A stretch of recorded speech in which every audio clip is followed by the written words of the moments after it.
রচনা ব্যানার্জি বেশ সুবিধাবাদী এবং প্রচণ্ড ক্যালকুলেটিভ বোঝা গেল। কেন দিদি ওনাকে বললেন যে রচনা তুমি আমার সঙ্গে এসো, তুমি আমার সঙ্গে থাকো। আর ওনারও মনে মানুষের জন্য কিছু করার ইচ্ছা জাগলো। ওনার খুব ইচ্ছা মানুষের জন্য কিছু করব।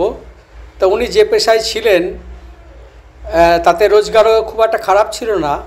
ততদিনে উনি মানুষের জন্য কী করেছেন, মানুষের জন্য করাটা যদি তার প্রায়োরিটি হয় তাহলে তিনি কী করেছেন? আমার ধারণা কিচ্ছু করেননি। তিনি গ্ল্যামারের জগতের লোক, গ্ল্যামার খুঁজে বেরিয়েছেন। এবং এখন যেহেতু উনি বুঝতে পারছেন যে আমার বয়সটা ক্রমশ বেড়ে যাচ্ছে, আমার গ্ল্যামারটা ক্রমশ কমে আসছে, এই গ্ল্যামার দীর্ঘদিন থাকবে না। এখন যদি আমি রাজনীতিতে ঢুকে পড়ি তাহলে রাজনীতিতে গ্ল্যামারের প্রয়োজন নেই। দুটো মিষ্টি কথা বলা, মানুষের সাথে একটু মেলামেশা করা আর দিদির কথা শুনে চলা, তাহলেই আমার মোটামুটি লাখখানেক টাকা মাইনে, বিভিন্ন সুযোগ সুবিধা, ফ্রি, এসব অনেক কিছু পাওয়া যাবে। এবং শুধু তাই নয়, আমি যদি একবার এমপি হওয়ার পর আর নাও হতে পারি তাহলেও আমি পেনশনটা পেয়ে যাব। অর্থাৎ একটা বিরাট বড় ক্যালকুলেশন তিনি করে নিলেন এবং বোঝা যাচ্ছে তিনি অত্যন্ত সুবিধাবাদী। আপনারা এখন শুনুন তিনি কি বলছেন এবং আমার বিবরণগুলোও শুনুন। যদি ভালো লাগে সঙ্গে থাকবেন। অনেক ধন্যবাদ। তারাও তুমি আমার সাথে থাকো তুমি, তখন তাকে সম্মান জানানোর জন্যই রাজনীতিতে আসা। এবং সব কিছু জীবনের একটা অধ্যায় থাকে। এতদিন এত মানুষের ভালোবাসা পেয়েছি, দিদি নাম্বার ওয়ানে মঞ্চে এত দিদিরা এসছেন, এত দিদিদের কথা শুনেছি, সবাই আমাকে এত বছর ধরে এত ভালোবাসা দিয়েছেন। কোনো একটা জায়গায় গিয়ে তো মনে হয় যে হ্যাঁ, এবার একটু মানুষের জন্যও কিছু করি, মানুষের পাশে একটু থাকি। আর মানুষের জন্য কাজ করতে গেলে, মানুষের পাশে থাকতে গেলে রাজনীতি ছাড়া অন্য কোনো পথ নেই। সাধারণ মানুষে আমি কিছু করতে পারবো না কারোর জন্য। আমার কাছে রাজনীতি সেই তকমাটা থাকা দরকার যে আমি কিছু করার ক্ষমতা আছে আমার। রচনা ব্যানার্জি রাজনীতিতে একেবারেই অর্বাচীন, তা তার কথা শুনেই বোঝা যাচ্ছে। আপনারাও বুঝতে পারবেন। দিদি আমাকে ভালোবেসে বললেন, রচনা তুমি যদি আসো ভালো হবে, দিদির সম্মান রক্ষার স্বার্থে আমি রাজনীতিতে এলাম। এই যে কথাটা বললেন, দিদি তাকে ভালোবেসে বললেন। তিনি রাজনীতির যে রও বোঝেন না, সেটা এই একটা কথাতেই বোঝা গেল। দিদি তাকে ভালোবেসে বলেননি। দিদি বলেছেন তার জেতার জন্য একটা মুখ দরকার। রচনার জনপ্রিয়তা আছে, দিদি নাম্বার ওয়ান করে, সুতরাং রচনাকে নিতে পারলে আমাদের সিটটা হাতে আসতে পারে। দিদি এটা বরাবরই করে আসেন। যেমন নুসরতকে নিয়েছিলেন, মিমিকে নিয়েছিলেন, সায়নী ঘোষকে নিয়েছেন, শতাব্দী রায়কে নিয়েছেন। এগুলো কী জন্য? তারা রাজনীতি বোঝেন বলে না, তাদের গ্ল্যামারটা কাজে লাগিয়ে আমার সিটটা চাই, এইটার জন্য। আর আমি যা বলবো তাই তো হবে, এরা প্রত্যেকে আমার কথা শুনবে, ঠিক সেই কারণে। তা তিনি যে কিছুই বোঝেন না, তিনি বেশ পরিষ্কার ভালো মনে বলছেন, আমাকে ভালোবেসে দিদি ডাকলেন, তাই আমি এলাম। ঠিক আছে, এবার বুঝবেন। সাথে অনেক দিনের কথা, মানে দিদির বাড়ি কালী পুজোতেও আমি যাই, দিদির সাথে কোনো রকম অনুষ্ঠানে দেখা হলে কথা হয়, তো পরিচয় কথাবার্তা বহুদিনের। কিন্তু ওই আর কি, সময় সুযোগ উপরওয়ালা যখন করেন তখনই সব কিছু হয়। তো এইটা হয়তো এই সময় হবার ছিল, তাই জন্য হলো। দিদির হয়তো এই সময় মনে হয়েছে যে রচনাকে আমার দরকার পাশে, তাই জন্য এই অফারটা এসছে। আমিও একটা দিক দিয়ে ঠিক যে আমি আজকে এত বছর ধরে দিদি নাম্বার ওয়ান করে প্রতিটি নারীর কাছে পৌঁছতে পেরেছি, মানুষের দুঃখ কষ্ট এত বছর ধরে শুনতে পেরেছি, বা জানি যে মানুষের পাশে দাঁড়ানোটা কতটা দরকার। প্রত্যেকটা জিনিসের একটা সময় থাকে, হয়তো এটাই আমার রাইট টাইম রাজনীতিতে আসার। রাজনীতি আমার কাছে মানুষের পাশে থাকা, মানুষের কথা বোঝা, মানুষের জন্য কিছু করা, এটাকে আমি মনে করি যে রাজনীতি। এবং সেই চিন্তাধারাতে বিশ্বাস হয়েই আমি এগিয়ে যাব। তাতে যদি মানুষ আমার কাছে থাকেন খুব ভালো, আমি ভীষণ খুশি হব। যদি তাতে মানুষ বলেন যে না, এ রাজনীতি বোঝে না, জানে না, তাহলে তাতেও আমি হাত জোর করে বলবো যে ঠিক আছে, থ্যাংক ইউ। হ্যাঁ, আপনি রাজনীতিতে আসুন, এসে ব্যাপারটা বুঝুন যে রাজনীতির মধ্যে পাঁক কতখানি আর পরিচ্ছন্নতা কতখানি। আপনি ক্যামেরার সামনে দাঁড়িয়ে মহিলাদের কথাগুলো, নারীদের দুঃখগুলো শুনেছেন আর নকল সিম্প্যাথি দেখিয়েছেন। আপনি তো বাস্তবটা কোনো দিন উপলব্ধি করেননি।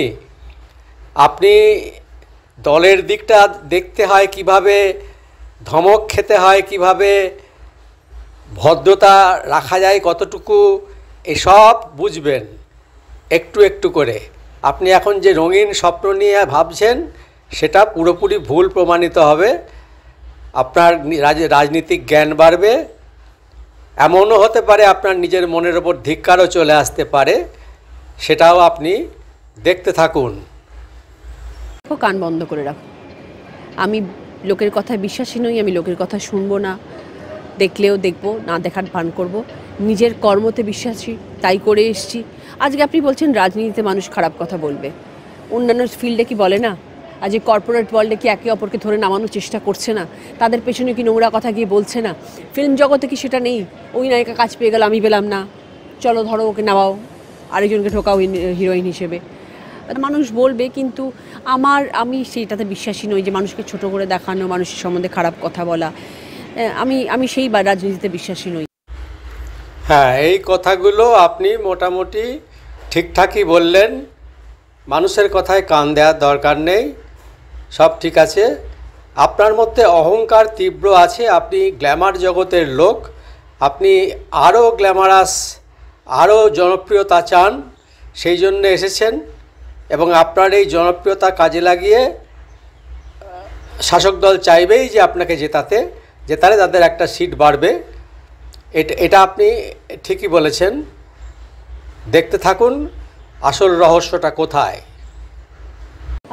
মানুষের সাথে আজকে এত বছর ধরে টিভি সঞ্চালনা করে একটা জায়গায় এসে পৌঁছেছি, মানুষের আনন্দ দিয়েছি, মানুষেরকে নারীদেরকে অনেক সমাজে উন্নত জায়গায় পৌঁছানোর চেষ্টা করেছি। আজকে প্রতিটি নারী সবসময় এসে আমার মঞ্চে বলে যে দিদি তোমার শো দেখে আজকে আমরা উপার্জনের মূল ধারা খুঁজে পেয়েছি, আজকে আমরা আর কেউ মাথা নত করে হাত পাতি না স্বামীর কাছে। এই জিনিসগুলো তো আজ দিদি নাম্বার 1 মেয়েদেরকে নতুন আলোর দিশা দেখিয়েছে আমার এই শোয়ের মাধ্যমে। তো সেই জন্যে আজকে যখন আমি রাজনীতিতেও এসেছি, আমি আশা করি মানুষের জন্যে মাঠে নেমে কাজ করতে পারবো এবং তাদের পাশে থাকতে পারবো। আপনি যে স্বপ্নগুলো দেখছেন সেগুলো ভাঙতে বেশিক্ষণ লাগবে না। আপনি কতক্ষণ মাঠে থাকবেন আর কত মানুষের উপকার করবেন সেটা আমরা দেখতে থাকবো, ঠিক আছে?